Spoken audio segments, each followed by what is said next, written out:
Hey guys, what's up? Kishore here. Welcome back to the Workala but Visuals podcast.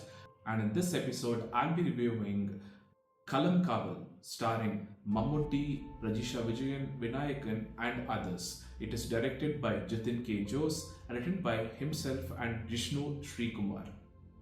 What can I say about Mammootty's creative choices under his production company, Mammootty Company, except two things? That he has decided to go toe to toe with any newcomer leading man in any language film industry for picking the most novel, diverse, and ambitious of roles and films. And that he has decided to make hay while the sun is shining on the Malayalam film industry. Mind you, the sun is created by the writers and directors of the said industry. Malayalam cinema is going with diversity of content, adherence to the genre, and a global outlook as their mantra for the longest time now. And unlike other industries where stars are still caught up looking at image, box office collections, brand interest, etc., in the Malayalam industry, a superstar like Mammootty is casually stepping in to enjoy the bounty that is on offer. And Kalamkaval is an entrant to the diverse content by being a serial killer movie. Before we head into the writing, let me say a few words on the splendid casting of the film. We would normally expect Mammootty to be cast as the cop chasing the serial killer and for Vinayakan to be cast as a serial killer because, of course, Mammootty is a superstar, he's the producer of the film, etc. And had this been the case, he would have definitely been uploaded for the usual stuff.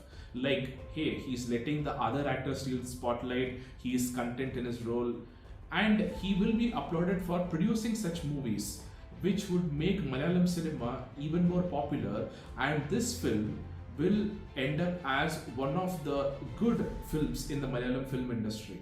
I'm saying it as good right now because we can only know if it is good or great depending on the movies that come post this. So for now, I'm calling it good.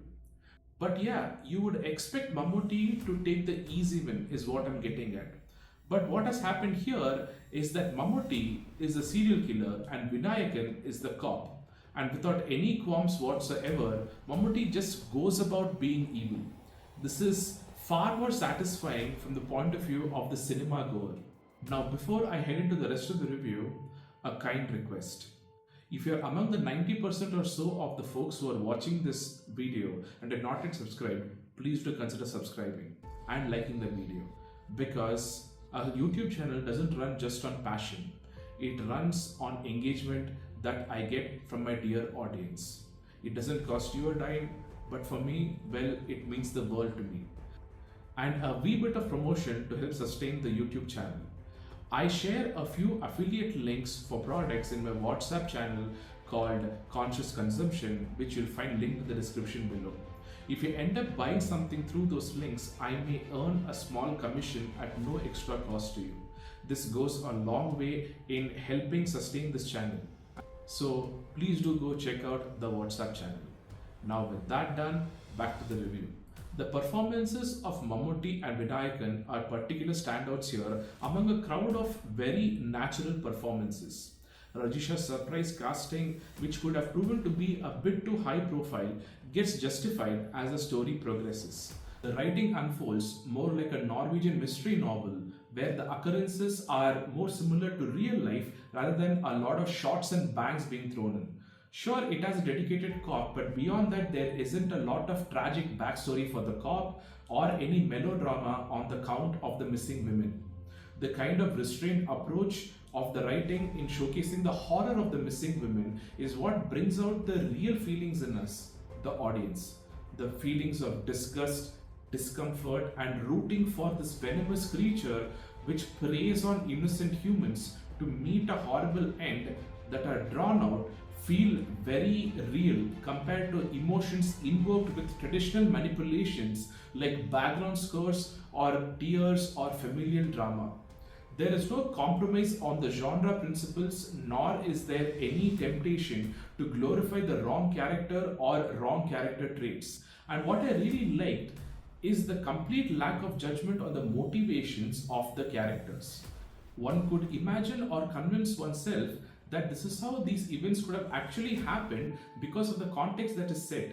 And the genius here is that what is shown on screen is only to the extent of what needs to be shown.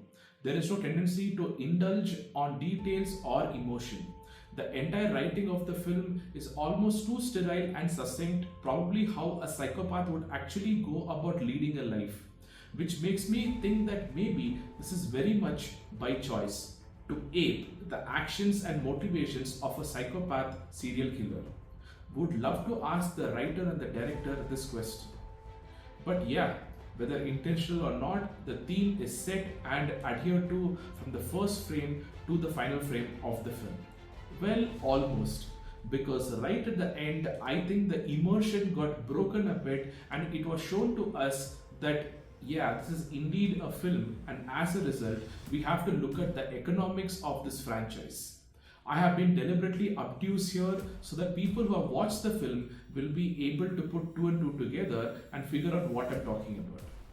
And it is only in the last scene which I actually got a bit ticked off, but that is because I was invested in the story and I didn't want that incident to happen.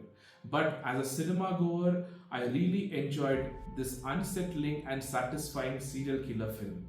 Kudos to Jitin K. Jose and Mammootty for taking us on an unpredictable adventure in the context of the story and in the context of the excellent casting choices. Once again, my name is Kishore Ganesh. This is the Vocal About Visuals podcast, and thank you, my dear viewers, for lending me your time. Please do give this podcast a follow on your preferred podcast platforms and especially on YouTube. Consider subscribing to Vocal About Visuals on all popular social media. Thank you.